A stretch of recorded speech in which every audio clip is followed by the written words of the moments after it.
salut, j'espère que vous demeurez bien, j'espère que vos voitures vont bien, le salaire va bien, les chiens, les chats, ils vont tous bien. J'espère vraiment que tout le monde va bien. Non, mais il faut commencer avec les formalités quand même. Aujourd'hui, c'est une édition spéciale, dossier. Vous dites souvent que Rose, tu ne parles pas en détail, en profondeur des sujets, tu ne traites pas les sujets vraiment pour... Aujourd'hui, je vais vous montrer que moi, Rose, Dieu m'a donné une tête pour faire les investigations, enquête, pour vérifier, pour triple vérifier. Tout cela là, on va faire ça aujourd'hui. On va aller en détail. Nous allons commencer par le Cameroun. Le drame de ces cas, toujours, ce n'est pas fini. L'affaire là n'est pas finie. Finalement, 7 mois après le drame, c'est à ce moment-là que maintenant nous avons le rapport de la commission d'enquête. Et pourtant, le président avait dit que non, ça va prendre un mois. Nous sommes en mai, c'est maintenant là que le président, bon, pas que le président, mais au moins que la commission d'enquête a publié les résultats et a conclu ce qu'il fallait conclure. D'après le rapport, le Camaraï est à 100% coupable.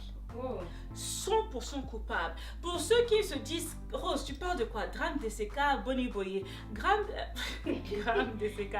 Le drame DCK, c'est ce grave accident de train, du train Camaraï qui avait causé la mort de moins 79 personnes et plus de 600 blessés en octobre 2016. Donc, selon le rapport, comme je l'ai dit, ils ont à 100% culpabilisé Camaraï. Le rapport d'enquête a conclu que la cause principale du renversement des wagons était la vitesse excessive, 90 km/h, Fanny, dans une portion de voie où la vitesse est fortement limitée à 40 km/h. Non seulement ça, la voie en question que Camaraï avait empruntée, c'est une voie qui a beaucoup de courbes serrées. Donc, non seulement il y a les courbes, mais Camaraï veut jouer au héros. Il se dit que non, on va faire plus que 40, on va aller au-delà, au-dessus. Et voilà. Deuxièmement, le rapport précise que Camaraï n'a pas respecté certaines règles de sécurité. Le train présentait de graves anomalies et défaillances, notamment surcharge du convoi, rallonge inappropriée de la rame, utilisation des voitures de voyageurs dont plusieurs présentaient des organes de freinage défaillants. Absence de vérification sérieuse de la continuité du freinage de la rame avant son départ de Yaoundé, etc., etc., etc. Famille, oh. Vous dormez ou quoi? Famille, oh. Famille, oh. Vous voyez? Non, vous ne voyez pas. Le président Tonton Paul Biya a par ailleurs plaidé pour des sanctions à l'encontre des responsables. Il souhaite l'ouverture... Pardon. Il souhaite l'ouverture de discussions pour une plus grande présence de l'État dans la société et aussi la création d'une société de gestion du patrimoine des chemins de fer qui serait notamment chargée de moderniser et de développer le rail camerounais. Ce qui veut dire que si le drame là n'avait pas eu lieu, on n'allait jamais penser à développer le rail camerounais. Mais comme il y a eu un drame, comme il y a eu cet accident, ce grave accident, on dit, en fait, c'est vrai, il faut qu'on commence à moderniser le rail camerounais, vraiment, on commence à moderniser. Donc, il fallait que cet accident-là se produise pour que la lumière... Mais bon, je ne suis pas ici pour parler de ça. Camaraï, on a dit à Camaraï, vraiment, mon frère, tu dois dédommager les victimes. Je me demande, quand donc l'accident s'est produit, Camaraï n'a pas pensé qu'il devait dédommager. Il fallait que le rapport là puisse sortir pour qu'on dise Camaraï dédommage les gens. On doit rappeler son quoi. Mais bon, famille, je vous ai dit que 2017, moi je ne suis pas là pour critiquer les Africains. Moi je suis 100% africaine, vraiment je le serai jusqu'à la fin. Je ne suis pas ici pour critiquer. Mais je me pose juste des questions. Est-ce qu'il faut qu'on te dise de dédommager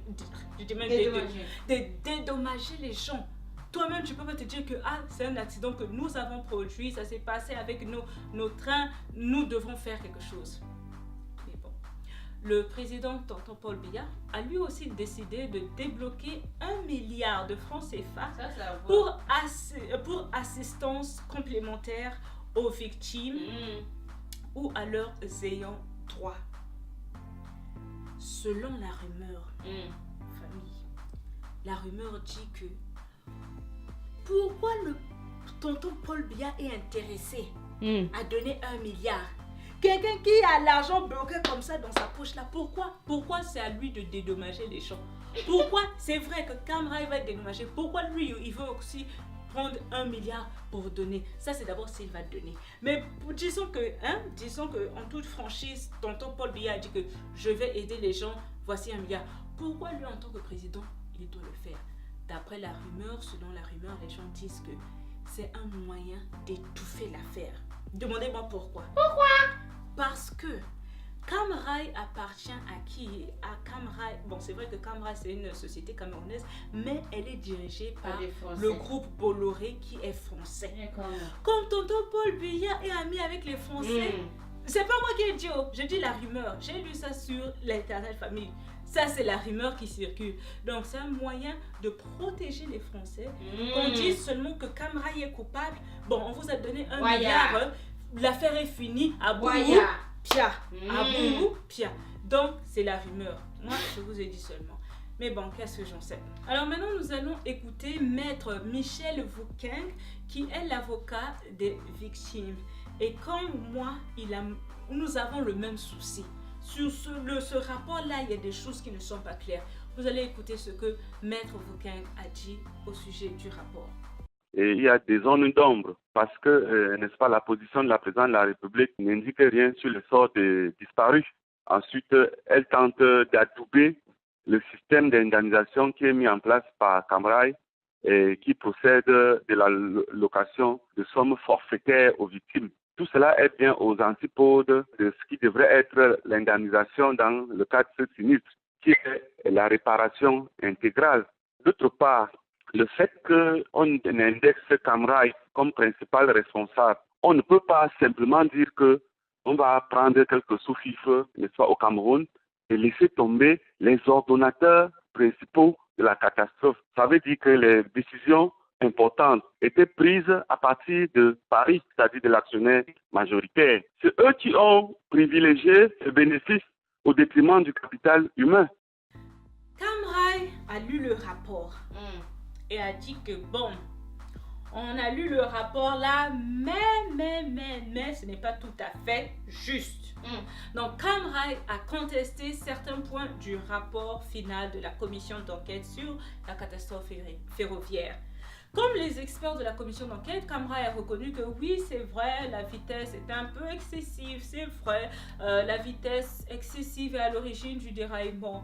Seulement, Cam Rai relève que l'accident n'est pas totalement causé par eux, mais il y a des causes multiples. L'une des causes principales, c'est que il y a fait une défaillance. Non, pas ça. Hey. Attends. Cam Rai a reconnu que les trains là, il y avait un défaut de conception, une défaillance de conception des trains. Pardon, des wagons ou du train. Il y avait une défaillance du wagon, il y avait une défaillance des trains, etc. Attendez, quand est-ce qu'on a fourni ces wagons-là à Cam Rai? 2014. De 2014 à 2016, Cam Rai ne savait jamais qu'il y avait des défauts là dans ce train-là. Cam Rai ne savait pas qu'il y avait des défauts. Les wagons là avaient des défauts. Il fallait 2 ans pour reconnaître. Je sais qu'ils savent. Nous savons, famille. Vous savez que moi je sais et nous savons. Ils savaient qu'il y avait des défaillances dans ces wagons-là. Et ils ont continué à permettre aux gens de remonter dans ces trains-là. Comme c'était l'argent qui intéresse. De toute façon, argent rentre là. On ne s'inquiète pas. Mais vous inquiétez pas. Les gens qui... Des gens. Donc, Kamrai a dit, d'ailleurs aussi, nous sommes en litige avec le constructeur. Qui est le constructeur de ces wagons? Il n'a pas lâché son coquille. Je sais qu'il y avait quelques wagons qui venaient de l'Europe, ça je sais, mais la majorité venait de la Chine. La Chinois là, mon tuyau. J'essaie de me contrôler, famille, parce que j'ai dit 2017, moi Rose, pas d'hypertension. Je vais être calme. Vous voyez comment les gens n'ont pas du tout de considération pour la vie des autres. Vous savez qu'il y a tous ces défauts-là et vous continuez à permettre aux gens de voyager dans des wagons comme ça. Ça leur coûtait quoi? C'est vrai, même s'il y avait des défaillances, ça leur coûtait quoi de réparer? Ça leur coûtait quoi de dire à la Chine, hé, Chinois, ce que vous nous avez donné là, vraiment, ici, là, regardez, il y a des défauts là, ça va causer la vie des gens. Pardon, envoyez-nous... Vous savez pourquoi les gens permettent ça? Parce que il faut qu'on admette, personne ne se soucie de personne. Le seul souci qu'on a, c'est bongo, l'argent, money, dinero, c'est tout. Et donc, pour la compagnie Kamrai, il suggère qu'une expertise internationale doit être précipitée afin d'éclairer cette affaire.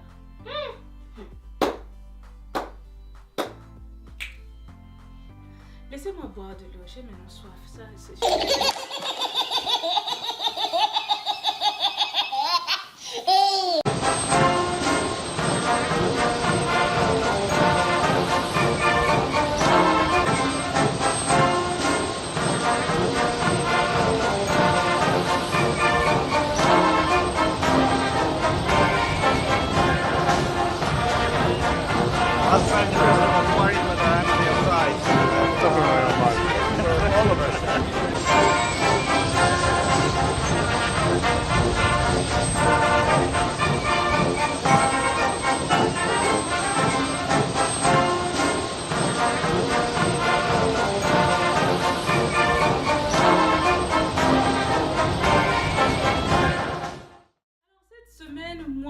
Je lisais, je faisais ma lecture, juste pour m'informer. Vous me connaissez, je suis là en train de lire, j'essaie de comprendre, j'essaie d'apprendre tout ça là. Pas de problème. Jusqu'à ce que je tombe sur un article au sujet des lycéens de Chibok. Famille, vous me connaissez. Moi ici, j'ai battu campagne pour l'affaire des lycéennes de Chibok. J'ai prié pour elle, tout ça là.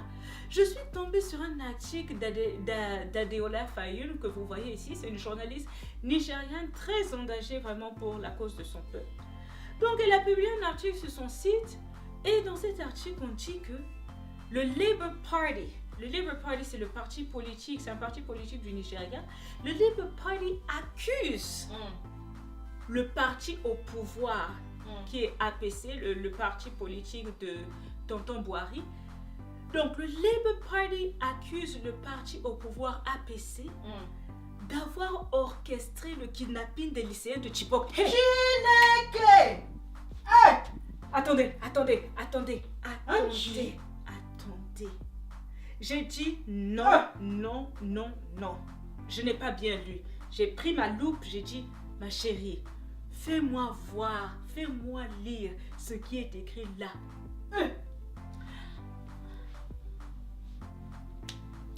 Mais j'ai pas paniqué, je me suis dit que non, ça doit être... Vous connaissez comment les gens parlaient, bien, surtout que c'est le parti au pouvoir qui est là, les gens aiment seulement critiquer, j'ai dit non. Laissez-moi aller sur la page Facebook d'Adeola, juste pour lire les commentaires. Qu'est-ce que les gens ont dit sur cet article? J'ai commencé à voir que beaucoup de gens étaient en train de soutenir les propos de cet article. Les gens sont en train de dire que non, l'affaire là, on savait ça depuis longtemps, que l'affaire de Chibok là, c'était juste un coup monté. J'ai dit non. Mais après, famille, plus j'étais en train de lire les commentaires, plus ça m'a fait réfléchir. Vous savez que... Non. Avant d'aller, de savoir que... Lisons d'abord pour croire. Qu'est-ce qui se passe? Nous allons lire juste quelques commentaires. Après, je vais vous dire ce qui est dans ma tête. Donc ici, c'est une traduction de ces commentaires-là qui sont en anglais. Ouwa dit Egu dit ceci. Les Nigérians ordinaires qui raisonnent bien savent que l'affaire des filles de Chibok était une escroquerie. Elle a même appelé ça Boko Haram. Donc au lieu de Boko Haram, c'est maintenant Boko Haram et Boari. Donc Boko Haram. Boko Haram l'a utilisé afin de gagner des votes. Personne n'avait été kidnappé. Boari sait où il les a cachés. Comment ça fait chaud? Comment ça fait chaud? Deuxième commentaire. Awal Mode dit ceci. Est-ce que quelqu'un a vu cette fille avec un accent libérien sur CNN qui était supposée être une fille libérée de Chibok? Ok, attendez. Doucement, on ne va pas paniquer. À ce que l'on sache, depuis que ces filles-là ont été libérées, la présidence a dit que non, on ne va pas les laisser parler aux médias. Je comprends. Non, c'est un truc puisque elles sont encore un peu choquées. Donc, le gouvernement a dit qu'on ne va pas permettre ces filles-là de parler aux médias. Mais, si vous vous souvenez bien, bon, je ne sais pas de qui Awal parle ici, mais je me souviens bien que lorsque l'affaire de Chibok là avait commencé, il y avait une que vous voyez là. Cette fille-là avait été interviewée parce que elle faisait partie de ces filles qui avaient fui l'autre là. Quand on les avait mis dans le camion là, celle qui s'était évadée là, voilà, elle fait partie d'elle. Et Awad dit ceci, est-ce que quelqu'un a vu cette fille avec un accent libérien sur CNN qui était supposée être une fille libérée de Chibok? Cette fille là, quand elle parlait, bon, je ne connais pas l'accent des Libériens et tout ça là, mais au moins son accent, ce n'était pas l'accent des Nigérians que je connais. Bon, je ne juge pas, ça peut-être qu'elle a un différent accent, je ne sais pas. Mais est-ce qu'il parle de cette fille? La deuxième fille que je sais qui a parlé à CNN, c'est cette demoiselle-là que vous voyez ici là. Mais celle-là, elle ne parlait pas en anglais, elle parlait en Hausa ou je ne sais pas quelle langue là des Nigériens. Donc je pense pas qu'elle réfère à cette fille-là. Mais je pense que ça doit être la première. Parce que la première aussi, famille. Ok, je ne veux rien dire, mais bon. Est-ce que c'est entre les deux? Je ne sais pas. Le dernier commentaire, c'est Okelus Orumojo qui dit: les filles secourues de Chibok sont toujours détenues en secret par le gouvernement fédéral à Abuja. Les 82 dernières et le premier lot sont enfermées. Comme je voulais dire, je ne sais pas si j'avais dit ça la dernière fois, c'est que le gouvernement a mis toutes ces filles-là dans un endroit secret. Donc, on ne les fait apparaître que pendant quelques minutes devant les caméras et les médias sociaux. Aucun média n'est permis d'approcher leurs auberges. Leurs parents et amis ne sont pas autorisés à les visiter car le gouvernement les réhabilite. Voilà, vous savez, quand j'ai commencé un peu à additionner les choses, c'est vrai, j'avais déjà entendu ça et je pense que j'ai entendu ça la semaine dernière, j'avais aussi entendu ça quelques semaines avant, quelques semaines passées, que le gouvernement ne permet pas du tout aux familles de venir visiter ces filles-là. Je comprends qu'elles sont dans un endroit secret, ça je comprends parfaitement. Mais pourquoi ne pas permettre aux familles? Ce sont des familles qui ont été séparées de leurs enfants, ça fait 3 ans. Bon, pour celles qui ont été libérées, pour celles qui ont été libérées en 2016, donc ça faisait 2 ans, tout ça là. Leurs prières ont été exaucées, finalement ils ont vu leur fille et maintenant qu'ils demandent à voir leur fille, même si c'est venir voir les enfants chaque week-end, ça fait quoi? C'est ça. Mais le gouvernement dit non, vous ne pouvez pas les voir parce qu'elles sont en train d'être réhabilitées. Je ne suis pas psychologue, mais quand même, il faut parler logiquement. Ça a commencé aussi à me faire un peu poser des questions. Pourquoi je comprends que le gouvernement ne veut pas que les médias puissent parler à ces filles, je comprends. Mais quand même, la famille, les amis, quand même. Vous les gardez dans un endroit secret comme ça, pas... Ok, on continue. Cette action singulière du gouvernement fédéral est une preuve que les gouvernements fédéraux APC ont des squelettes qu'ils cachent. Il semble que les filles sont soigneusement gardées pour bien serrer le bouchon de la boîte de Pandore qui finiront par ruiner les Maradona derrière l'affaire de Chibok. Et j'ai même cette impression, bon, juste une impression, que qu'est-ce que veut dire réhabiliter ces filles-là? On est entre nous Africains. On est entre nous Africains. L'Africain sait réhabiliter les gens. L'Africain sait réhabiliter. Je ne dis, écoutez famille, je ne veux pas dire que, oh, Karen et tout ça là, mais parlons franchement. Beaucoup d'entre nous ont traversé la guerre. Hein? Il y a des gens qui étaient dans les forêts. Certains d'entre nous, on a vu les squelettes au Congo, là, on a vu les morts, on a vu tout ça là. Est-ce qu'on avait besoin de réhabilitation? Ok, c'est vrai. On n'avait pas violé les gens. Je comprends famille, je comprends. Ces filles-là ont peut-être besoin d'une autre façon d'être réhabilitées. Je comprends. Mais, c'est quelle réhabilitation là? Je ne dis pas ça, quoi? Oh, je ne dis pas ça. Non, je ne veux pas faire peur aux gens, mais je veux juste qu'on voit aussi la vérité. Bon, de loin, si on peut voir la vérité de loin. Est-ce qu'on n'est pas en train de laver le cerveau de ces filles-là? Si effectivement, si ce que l'article a dit, que c'était juste un coup monté, que ces filles-là, juste Boko Haram, si je peux dire, c'était une complicité de Boko Haram, ils étaient dans un endroit comme ça. On n'est pas en train de dire, ok, voilà ce que vous allez dire à vos parents quand vous allez arriver, voilà ce que... Voilà parce que je comprends pas. Pourquoi ces filles n'ont pas accès à leurs parents? C'est ça, quoi?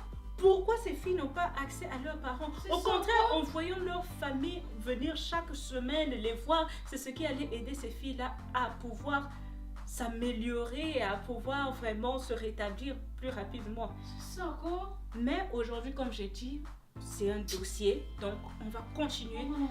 On va traiter cette affaire-là vraiment en profondeur. Tokoyen des familles, c'est pas fini. En 2015, Dokubo Asari, qui est une figure politique, avait déclaré lors d'un interview que les lycéens de Chibok n'avaient pas été kidnappés. Je me souviens à ce temps-là, quand j'avais vu la vidéo, je disais, le tonton là n'a rien à dire, hein? Il est gros patatouf comme ça, là, qu'est-ce qu'il sait? Lui là, il a mangé le foufou, là, il vient raconter des popards. Mais, quand j'ai lu cet article cette semaine-ci et que j'ai vu les commentaires et que j'ai commencé un peu à réfléchir, famille, je suis repartie à cette vidéo-là. J'ai dit, laisse-moi encore écouter bien. Qu'est-ce que cet homme-là politique avait dit? Pourquoi il avait dit à ce temps-là que les lycéennes n'avaient pas été kidnappées? Famille, nous allons écouter. And we're going to go into some of the statements you've made or allegedly made in the last, at least year, that have been very, very controversial. And I want to start with the girls who were abducted up north, whom you've continuously said were not abducted. Do you still stand by that statement? No girls were adopted. But Mr. President has confirmed that. The security operatives have confirmed that. That's the business of Mr. President. So where do you get your information from? Yes. For instance, the facts do not add up. But the facts add up for the security operatives. Excuse me, please. Let's come. Security, they can be fooling themselves. That's a bloody business, but it's not mine. I look at the facts. What facts do you look at? Is it scientific? Is it empirical?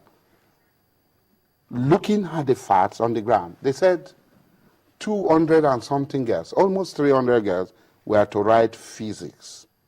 On that day, they claimed that these students were to write physics practical. Physics practical had already been written in my school. And this is spontaneous in all the countries that write for Gambia, Nigeria, the Sierra Leone, Ghana, and all other countries where WAEC is that are not English speaking, but they have English schools where they have. So you're saying that's the first line? Yes, that's the first line. Okay, what because else? It is not possible, even if you say in any school, even at premier schools like King's College and Queen's College. So is that one Let fact? us say, excuse me, please, that 200 and something people, almost 300 students, will write WAEC physics exam. That will be record-breaking. If you look at it, Yobe State is Borno and Yobe. They are the lowest this thing. But this sounds more like assumption. No, it's not assumption. This is fact. No, I'm not saying. Excuse me. You're assuming that excuse because they have low numbers, they should be up to 300. Excuse me, please. There is no school in Nigeria where if there is any school produced it. Not only that, What do they use in conveying the girls? How come nobody saw them when they were leaving? The security agencies, they all fled. They didn't see them.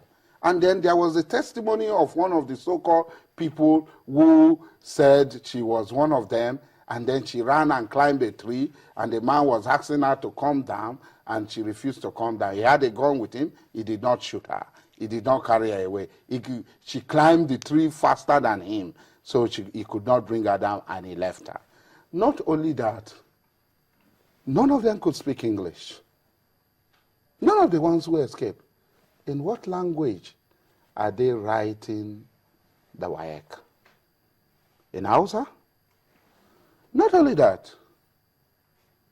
We haven't seen all of them. There were no, the ones that they showed us. I did they see were some of them speaking English. Hausa. I have seen some of them being interviewed speaking English. No. I've not seen. I did. Yes, I have not seen. So who do you think? Excuse me. Who do you think? Okay, Where I are understand now. Okay, yes, where are their biometrics? Who do you think now orchestrated this? Why would anybody want to cook up? Look, let me tell kidnap? you. It was at that time, there was no kidnap. At the time, the president wanted to renew the state of emergency. And elements in the opposition were against the renewal of the state of emergency. And they wanted something to tell the people that the government is doing nothing. So are you saying all those mothers we've seen cry on TV continuously were paid to do that? How many mothers? Are you saying they were paid to do that? Wait, how many mothers? Yes, how many mothers? If 270-something students are missing, we expect that there will be a father and a mother. There might be grandmothers, grandfathers. There might be aunties and aunties, uncles. There will be cousins, nephews, etc., etc. Now, how many people have you seen? When the Malaysia plane crashed, it was shot down over Ukraine. When the first number of calves were taken to the Netherlands, to Schiphol Airport, there were over 1,000 relations. Okay, let's end it there. So you are still standing by the fact yes, that no girls are missing. And have you shared this information with the security services? Everybody. And they disagree with you? Yes, this is a let's move on now. Ok. Assari a mentionné plusieurs choses. Il a dit que il n'y avait pas d'examen normalement ce jour-là, patati patata. Il y avait plusieurs arguments qu'il a utilisés pour prouver que l'affaire de Chibok c'était juste un coup monté. Moi-même, je me suis dit que non, il faut que je fasse mes recherches. Et j'ai voulu voir un peu, faire un peu enquêter les arguments là qu'il a donnés. Est-ce que c'est ça ou c'est pas ça? Famille, gloire à Dieu vraiment pour l'Internet. Parce qu'avec l'Internet, on peut repartir dans les années 2014 et on peut repartir en 2014 pour voir ce qui s'est passé. Alors j'ai voulu voir l'examen WAEC, c'est le West African Examination Council, c'est comme un peu le bac pour nous. En Afrique de l'Ouest, le WAEC, cet examen-là permet aux élèves d'aller à l'université si on réussit à l'examen, bien évidemment. Donc, le WAEC est dans tous les pays anglophones de l'Afrique de l'Ouest, donc Nigeria, Ghana, Sierra Leone, Gambie, Libéria, etc., etc. Et les dates, d'après ce qu'il est en train de dire, qu'à ce moment-là, il n'y avait pas d'examen de physique. Parce que les examens de physique avaient déjà eu lieu. Parce que tous les pays qui passent le WAEC avaient déjà passé cet examen-là. Alors je suis partie faire des enquêtes pour voir à peu près quand est-ce que cet examen-là effectivement avait eu lieu. Donc quand je faisais mes recherches, vous voyez ici, on dit que le WAEC, l'examen de physique de WAEC, avait eu lieu le 3 avril 2014. D'après l'emploi du temps qui a été donné ici, l'examen de WAEC avait eu lieu le 3 avril 2014. Alors les filles de Chibok ont été enlevées dans la nuit du 14 au 15. Non seulement ça, mais quand j'ai regardé, il y avait un autre examen de physique aussi. Donc je ne sais pas pourquoi ils ont deux examens de physique. Peut-être pour ceux qui n'ont pas pu être là durant le 3, ils peuvent prendre cet examen, faire passer l'examen le 14, je ne sais pas. Mais il y a un autre examen de physique le 14 avril 2014. Et ça, c'est la date où les filles de Chibok ont été enlevées, donc dans la nuit du 14 au 15. Assari, quand il dit que l'examen de physique avait déjà eu lieu, est-ce qu'il fait référence au 3 avril 2014? Bon, disons seulement que c'est vrai, l'examen du 3 avril avait déjà eu lieu, mais disons que ces filles-là ont passé l'examen le 14 avril, comme on le voit ici, là. Voici mon souci. J'ai lu pas un commentaire, mais quand on parle du raid de Chibok, ça c'est sur Wikipédia, on dit ceci au sujet du raid de Chibok. Après le massacre de Boni Yadi, l'état de Borno, donc Chibok se trouve dans l'état de Borno. L'état de Borno décide de fermer plus de 85 établissements scolaires pour une durée indéterminée. Donc, il y avait déjà des menaces de Boko Haram dans l'état de Borno et par conséquent, l'État a fermé plus de 85 établissements scolaires. L'établissement de Chibok est également fermé. Néanmoins, il accueille dans ses murs les jeunes filles venues passer l'examen de sciences du baccalauréat. Mais le soir du 14 avril vers 23h, des combattants islamistes effectuent un raid sur la ville de Chibok. Vous savez, parlons juste, disons que oui, ces filles-là ont passé l'examen le 14. Vous savez que vous êtes dans un endroit qui est dangereux parce que Boko Haram est là il y a beaucoup de menaces de Boko Haram.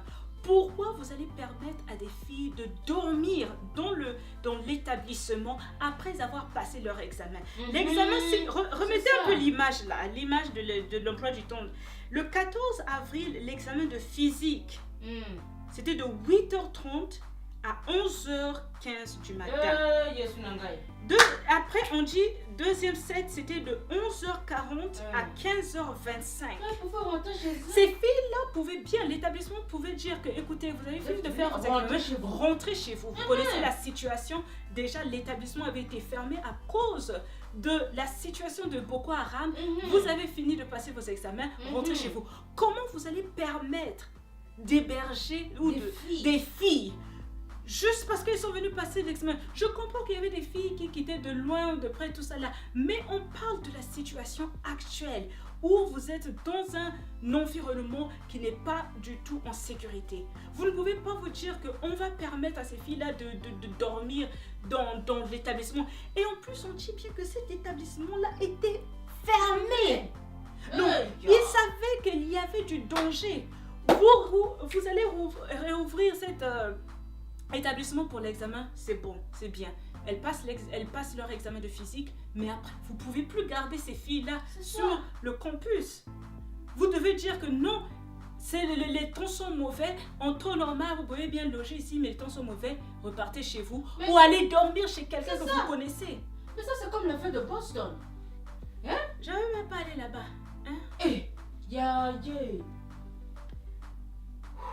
Ok, le deuxième argument d'Assari, c'est que certaines de ces filles-là qui avaient échappé le camion, qui s'étaient évadées du camion de Boko Haram, quand on les a interviewées, elles ne parlaient pas absolument anglais. Alors, d'après Assari, il dit comment ces filles-là ne parlent pas anglais. Pourquoi Assari dit cela? C'est parce que l'examen WAEC est en anglais. Attendez, moi je parle avec les preuves. Regardez bien cette image-là. Je sais que c'est en anglais, mais vous voyez la dernière ligne qui est surlignée ici. On dit Examinations in English at all levels in Nigeria, Ghana, Sierra Leone et Gambia. Ce qui veut dire que les examens WAEC sont en anglais dans tous les niveaux au Nigeria, Ghana, Sierra Leone, Gambie. Ces examens sont en anglais.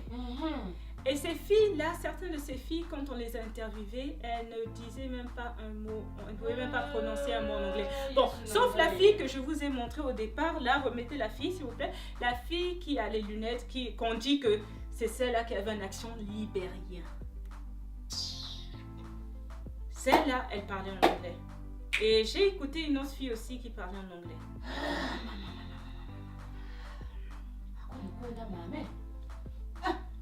Donc, la fille là, vous vous souvenez, vous pouvez remettre l'image de cette fille-là. Cette fille-là, c'est celle qui s'était aussi échappée de Boko Haram l'année dernière. Elle aussi, quand on a fait son interview, elle ne parlait pas anglais. Elle parlait notre langue du Nigeria. Et la majorité de ces filles-là... Bon, je ne dis pas que c'est vrai ou je ne dis pas que c'est faux, mais ça fait réfléchir. Il y a beaucoup de questions qu'on peut se poser en ce moment-ci. Est-ce que c'est vrai? Est-ce que c'est un commentaire? Nous connaissons comment est la politique, comment les gens aiment toujours inventer des choses et tout ça là. Je ne dis pas que l'affaire de Chibok était archi. Je ne dis pas que c'était faux. Je ne dis pas que c'était une histoire qui avait été préparée, tout ça là, cuisinée, tout ça là, orchestré. Mais ça fait réfléchir, famille. Ça fait réfléchir, famille. Est-ce que, effectivement, c'est le parti au pouvoir qui avait utilisé cette affaire en complicité avec Boko Haram pour qu'on puisse mal regarder le président Goodluck Jonathan et qu'on dise que « Ah, regardez ce qui s'est passé, ne votons pas pour lui, on va voter pour Buhari ». Je ne sais pas. Est-ce que ces filles-là étaient vraiment kidnappées par Boko Haram comme on l'a toujours entendu, ou bien c'était juste un commentaire, on a pris des gens de Boko Haram, on a dit ok, d'après le complot, prenez ces filles et allez les garder dans un endroit jusqu'à une date déterminée. Je ne sais pas. Est-ce que ces filles-là sont actuellement des filles nigérianes? Voilà pourquoi il y a certains qui disent que quand on entendait certaines parler en anglais, les quelques-unes qu'on entendait, bon, celles qu'on a entendu parler en anglais, elle avait l'accent libérien, je ne sais pas. Est-ce que ce sont des Nigérianes qui ont été prises, je ne sais pas d'où, après on les a mis là, après, je ne sais pas. Il y a beaucoup de questions qu'on peut se poser là-dessus, mais je vous ai montré quelques faits, je vous ai montré quelques preuves, famille, et ça demande vraiment beaucoup d'attention. Est-ce que tout ce qu'on nous dit dans les médias, est-ce que c'est vrai? Ça, c'est même pas vrai. Est-ce que tout ce qu'on nous dit... Parce qu'il faut que nous-mêmes aussi qu'on aille faire des recherches. Voilà pourquoi moi-même j'ai dit que non, je ne veux pas gober tout ce qu'on me dit, mais moi-même je veux faire des recherches. Et d'après les recherches, c'est ce que je vous ai montré. Je ne sais pas, famille. Je ne sais pas. Il y a beaucoup de questions vraiment à se poser. Et c'est à vous vraiment de conclure selon ce qui a été exposé ici et selon vos propres recherches à vous, de voir vraiment la réalité.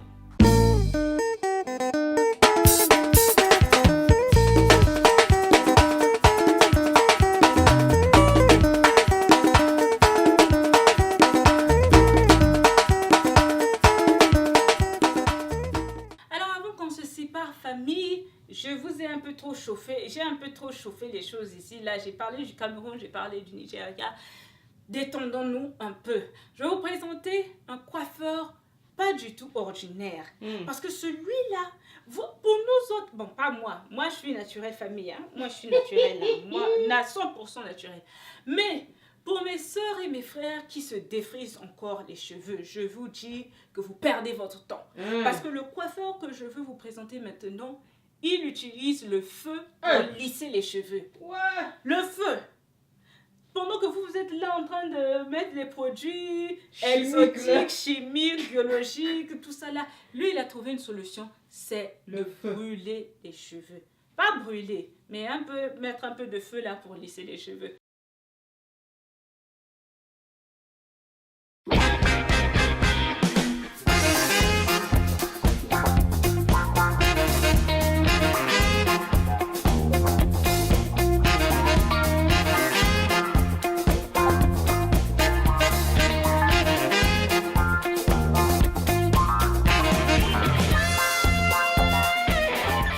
أول مرة فكرت إن أنا أشتغل بالطريقة ديت كنت قلقان طبعا لأن أنا مشتغلتش بالطريقة دي قبل كده وكنت كمان صعب إن أنا أقنع حد بالموضوع إزاي هقول له هولع في شعرك وشعرك هيفضل سليم زي ما هو لا أنا لما اتفرجت عليه على اليوتيوب ولقيت أصحابي كتير جربوه وقالوا لي الموضوع تم بنجاح والحمد لله. فحبيت ان انا اجرب واجي اعرف هو هينفع او مش هينفع. فلما جربت ما فيش اي ضرر لشعري، بينعم الشعر وبيفرده كويس جدا وبيقعد مده طويله. لقيت الموضوع كله بنجاح والحمد لله.